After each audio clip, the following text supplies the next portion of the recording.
Iconic comedian and TV star Joan Rivers was an open book on stage, but there were still many things we learned about the legend after her death. Here are some strange facts that you may not have known about Joan Rivers.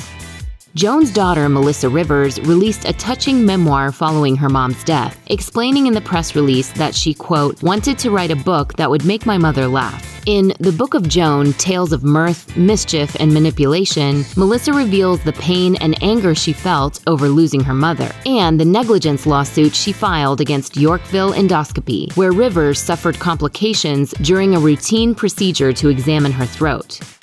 And I got into the bed with her and held her.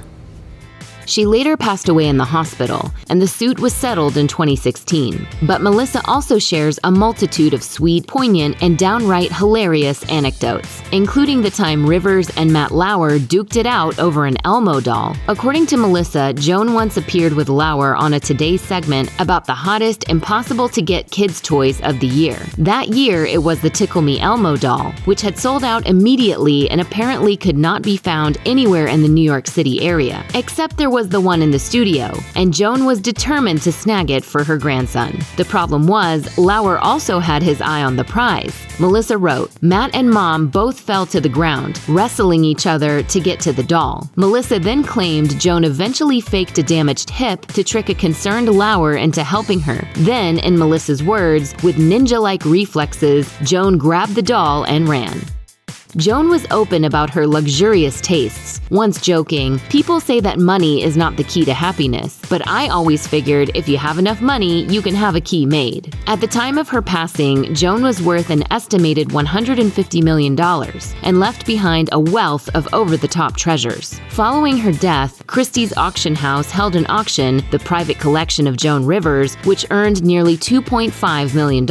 Melissa told People magazine, "She was always adamant that even your finest things should be used and loved and not just in the bank vault or storage." Rivers didn't just keep her luxurious tastes to herself. She was also known as being, quote, the most marvelous hostess, who shared her lavish apartment's precious possessions with her circle of friends. Marjorie Stern told Christie's she kept an eye on the table to make sure people were laughing and participating in the conversation. She loved to set a formal table, which included finger bowls, of course. I never missed an opportunity to tell her they were ridiculous in today's world.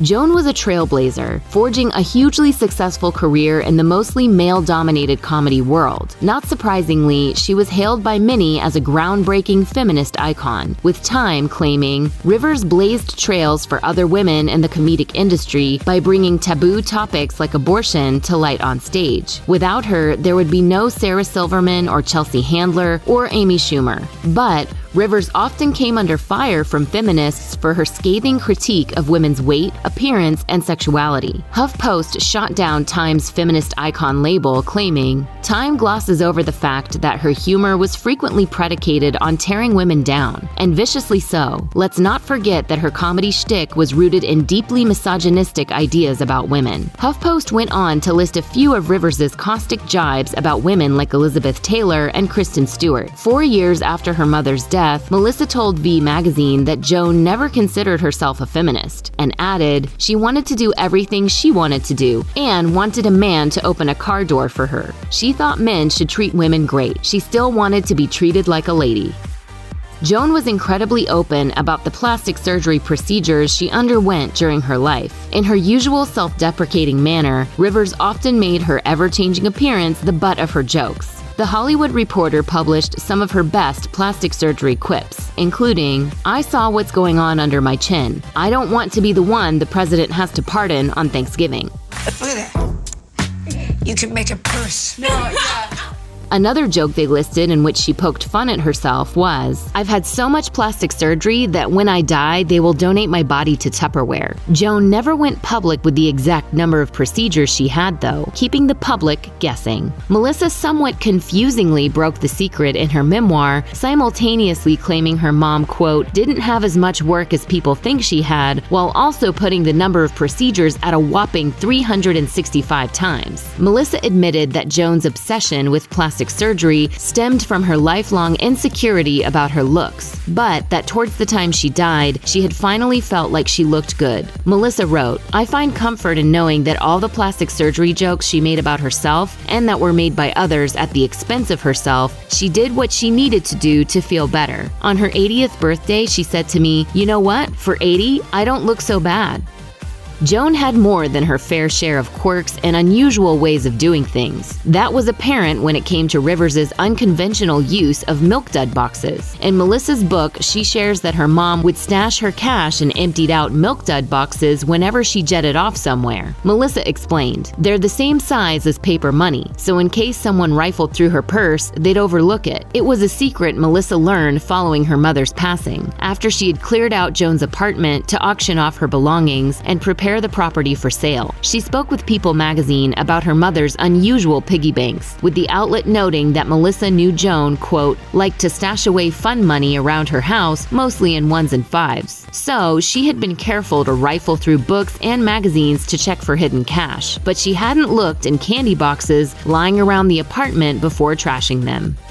Joan had a close but sometimes rocky relationship with her only child, Melissa. Despite how much she loved her daughter, Joan had somewhat unusual mothering skills at times. According to The Telegraph, she once joked, "Don't tell your kids you had an easy birth, or they won't respect you. For years, I used to wake up my daughter and say, 'Melissa, you ripped me to shreds. Now go back to sleep.'" Despite Joan's unconventional outlook on life, Melissa told Caroline Stanbury on her Dear Media Divorce Not Dead podcast that she had a traditional childhood before things took a less conventional turn in adulthood. Melissa admitted, "So I think because of that very traditional upbringing, after I got married, it caught me by surprise when my mom was like, 'You need to be much sluttier.' She was like, 'You need to put it out there.'" She also says that when she was a baby, Joan took some flagrant risks while driving. Melissa wrote in her memoir, "She told me once, 'Missy, they didn't have car seats when you were born, and you survived just fine. I used to lay you on the floor of the passenger side. I would have held you on my lap, but I didn't want to wrinkle my blouse." Joan was an outrageous, motor-mouthed comedian, but at the same time, she was a devoted grandma who loved to do needlepoint. While the Jerusalem Post captured the dichotomy of Rivers in a 2006 article, Melissa expanded on her mom's unexpected hobby in a chapter of her memoir titled Pillow Talk. Speaking about her mom's nightly needlepoint, she wrote, "It calmed her down. She'd get in bed, turn the TV on to Investigation Discovery to watch some dark tale about a gruesome murder, pull out her needles, and start sewing." Melissa also shared some of the slogans Rivers sewed on pillows, including, "Don't expect praise without envy until you're dead," and "Fashion knows no pain." In another part of her memoir, Melissa admitted that Joan was a terrible speller who would cheat at crosswords by squeezing misspelled words into spaces. She explained, "No puzzle went unfinished. When I would point out that there was a mistake, she'd say, 'Don't bother me with the details. It works for me.'" In a poignant aside, Melissa revealed she included a crossword puzzle book and Joan's favorite pens in her coffin.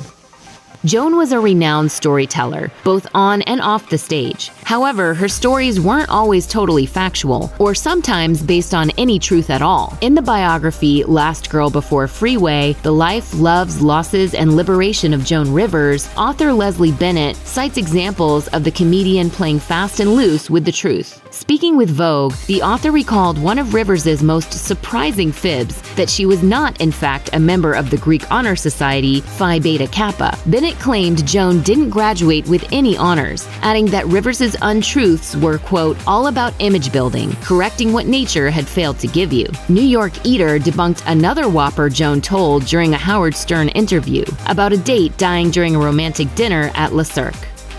It was kind of a new romance, and he died. Oh, man. Had he already paid the bill? No. It was terrible. An official statement from the New York restaurant insists no one has died at Le Cirque. The creme brulee's to die for, but that's about it. Melissa also spilled about her mom's love of tall tales in a piece she wrote for the Daily Mail, admitting, "She was rude, vain, embarrassing, an incorrigible liar, and hilariously funny. Most of my mother's fibs were simply embellishments to make a story she was telling better or more interesting." Melissa added that when it came to actually having to lie, that strangely enough, Joan was, quote, "terrible at it." To onlookers, Joan and Melissa appeared to be joined at the hip. The mother-daughter duo shared an extraordinarily close personal and working relationship, starring together in reality TV shows and co-hosting Fashion Police. However, it wasn't always smooth sailing between the two. In fact, Melissa told Today that there were some huge fights over the years. Melissa also admitted to directing her anger at her mom after her father took his own life in 1987. In an interview with ABC News chief medical correspondent Dr. Jennifer Ashton for the podcast Life After Suicide, Melissa shared, "I was really mad at my mom, really mad, and we've spoken very openly about that." The Daily News reports that things eventually became so bad between the two that they didn't speak for a whole year before finally making the decision to reconnect. Melissa admitted, "It took time to get back on stable footing. It wasn't like we just woke up one day and went, okay, we're fine again. It takes time to get there." She didn't have to tell me she loved me. I knew. In her memoir, Melissa wrote, "In hindsight, I think my mom hated more people than she liked. She had a fake flight manifest labeled Death Flight 5000, which had the names of all the people she hoped would be on board when the plane flew nose first into a mountain. But in reality, the comedian had a multitude of close friendships with people worldwide." Melissa appeared on Today 2 years after her mother's passing to discuss her settlement of the negligence lawsuit she filed against the hospital her mother died in. She shared, "Closure is an overused word. It was time to put it behind us and move forward. One of the ways we're moving forward is I'm going to push for some sort of legislature." Melissa also shared that she'd sent her mom's ashes to various friends all around the globe, adding, "She's in England and Scotland and Mexico and Wyoming and California, and stores and restaurants and studios. She is in places nobody would expect her to be." Check out one of our newest videos right here. Plus, even more Nicki Swift videos about your favorite celebs are coming soon. Subscribe to our YouTube channel and hit the bell so you don't miss a single one.